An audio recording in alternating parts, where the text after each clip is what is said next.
menjadi sumber yang dibahas oleh Kak Ratna itu yaitu the impact of co-parenting on mothers COVID-19. Pada saat COVID-19, mereka melakukan pengasuhan dan memilih co-parenting ini. Assalamualaikum warahmatullahi wabarakatuh. Selamat siang semuanya. Selamat datang di Rame Ratna Mela Podcast. Oke, di sini kami adalah mahasiswa Prodi PG PAUD UPI Kampus Serang. Dan pada podcast kali ini kami berdua akan berbincang mengenai co-parenting.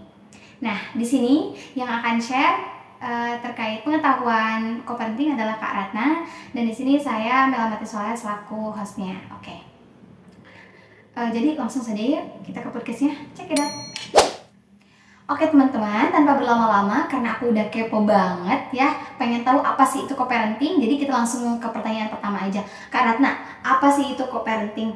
Oke, co-parenting ya. Oke, sebelum aku jawab terkait co-parenting ini, apa yang aku jawab gitu, apa yang aku jabarkan di video ini tuh bersumber pada artikel dengan judul The Impact of Co-parenting on Mothers COVID-19 Related Stressor. Jadi co-parenting ini merupakan pengasuhan bersama yang dilakukan oleh ayah dan ibu si anak, dan pengasuhan ini itu bersifat holistik, artinya gak cuma ngasuh aja gitu.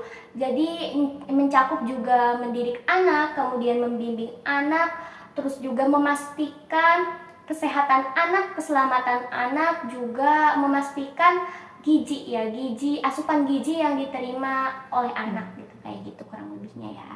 Oke, berarti co-parenting ini pengasuhan bersama gitu ya yang dilakukan oleh orang tua anak. Kemudian Kak, bagaimana nih jika pada saat menjalankan co-parenting ini terjadi perselisihan gitu dalam rumah tangga antara ibu dan ayahnya? Oke, tadi juga sudah disebutkan ya kalau co-parenting itu adalah pengasuhan bersama. Artinya itu tidak bisa kalau misalkannya jadi tidak akan sebegitu berhasil gitu ya ketika misalkannya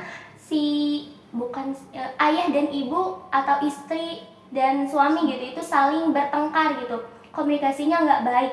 Jadi kalau menurut saya itu harus diselesaikan dulu perselisihannya apa, terus pokoknya harus segera diselesaikan gitu. Kenapa? Karena takutnya nanti ketika mereka berselisih secara dalam jangka waktu yang lama itu dapat berakibat pada pengasuhan si anak. Jadi waktu pengasuhan si anak jadi lebih berkurang gitu. Mungkin bahkan bisa anaknya tidak terurus, terlantar gitu. Nah, jadi yang pertama itu harus segera diselesaikan masalahnya gitu. Dan karena co-parenting ini tuh dapat berhasil ketika komunikasi itu berjalan dengan lancar, dengan baik, kemudian juga ada saling percaya gitu antara satu sama lain, dan juga saling menghormati antara satu sama lain, kayak gitu kan. Oke, baik.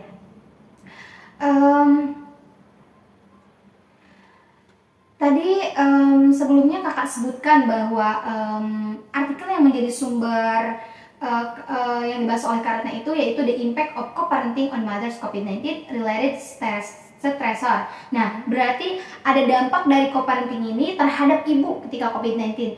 Nah, itu bisa dijelaskan Kak bagaimana maksudnya?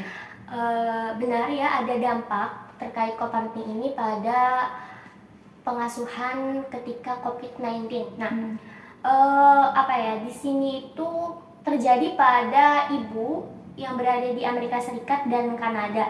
Jadi mereka itu pada saat COVID-19 mereka melakukan pengasuhan dan memilih co-parenting ini. Jadi kenapa? Pada saat COVID-19 ini kan semuanya itu ada di rumah ya, baik itu ayah, ibu. Nah, ini dimanfaatkan gitu. Jadi ayah dan ibu itu saling berperan dalam pengasuhan bersama atau co-parenting ini kepada si anak, dan ini tuh berdampak pada tingkat stres yang dialami oleh ibu. Dan ketika co-parenting ini dilaksanakan atau dijalankan gitu pada saat pengasuhan ketika COVID-19, nah itu tingkat stres yang dialami oleh ibu itu turun gitu, jadi sedikit lah gitu. Nah, Dan ini juga co-parenting ini juga tuh sangat solutif diterapkan pada mereka keluarga yang ekonominya kurang gitu. Kenapa gitu? Kenapa? Karena kan pada COVID-19 tuh tingkat stresnya itu kan lebih tinggi gitu kan ya.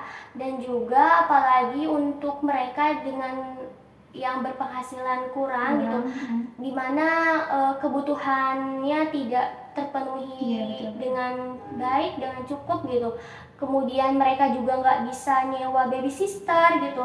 Nah ini co-parenting ini hadir gitu untuk sebagai solusi bagi permasalahan mereka gitu. Jadi yang ngurus anak itu nggak cuman ibunya, tetapi ayahnya pun berperan di sini gitu, bekerja sama gitu. Mereka punya peran masing-masing gitu. Kemudian kalau untuk bagaimana untuk mereka dengan yang keluarga berpenghasilan lebih tinggi gitu. Nah ini COVID-19 ini tidak terlalu berpengaruh atau tidak terlalu berdampak negatif bagi mereka dari keluarga ekonominya yang lebih tinggi itu tinggi, karena kan kebutuhan mereka itu kan masih bisa terpenuhi gitu. Dan juga mereka ketika mengasuh anak pun mereka bisa menyewa orang lain gitu, menyewa pihak ketiga, babysitter gitu. Nah seperti itu. Kemudian juga co-parenting ini pun itu biasanya gitu kalau di Indonesia sendiri gitu ya, bukan di Indonesia juga sih, di negara-negara lain pun biasanya co-parenting ini tuh boomingnya dipakai oleh mereka pasangan orang tua gitu yang sudah bercerai.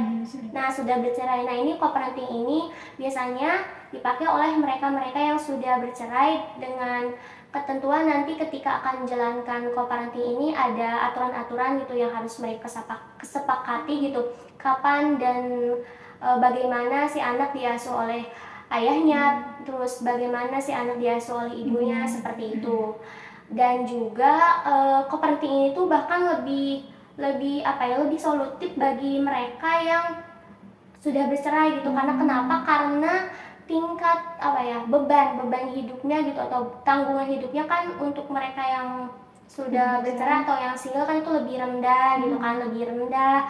Terus juga kan tingkat stresnya juga mereka lebih rendah gitu, yang menjadikan si co-parenting ini lebih solutif bagi mereka yang sudah berpisah, seperti itu Kak. Oke, jadi co-parenting ini memiliki efek berbeda berarti ya Kak untuk orang tua yang tinggal bersama dan daripada yang terpisah gitu ya Kak ya. Kemudian co-parenting ini juga lebih solutif jika diterapkan oleh orang tua yang sudah bercerai ya Kak. Jadi poinnya itu ada 3 di artikel ini, bahwa yang pertama itu si co-parenting ini memberikan dampak yang baik atau berdampak pada penurunan tingkat stres yang dialami oleh ibu di AS dan Kanada pada saat COVID-19. Kemudian yang kedua juga co-parenting ini sangat solutif atau menjadi solusi bagi orang tua yang berasal dari keluarga dengan ekonomi yang kurang gitu.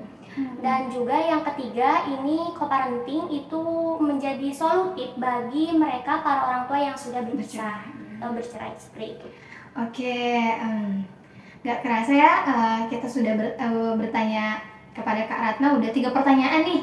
Sebenarnya masih banyak yang pengen ditanyakan, tapi karena kita keterbatasan waktu ya teman-teman, saya ucapkan terima kasih kepada Kak Ratna sudah mau berbagi ilmunya, sudah mau berbagi pengalamannya. Senang kali rasanya kita bisa mendapatkan ilmu baru gitu ya, yang tentunya akan berguna buat di masa depan nanti. Kemudian semoga teman-teman selalu sehat walafiat ya. Kami ucapkan terima kasih sudah menyaksikan podcast Rame, Ratna Mela Podcast. Terima kasih. Wassalamualaikum warahmatullahi wabarakatuh.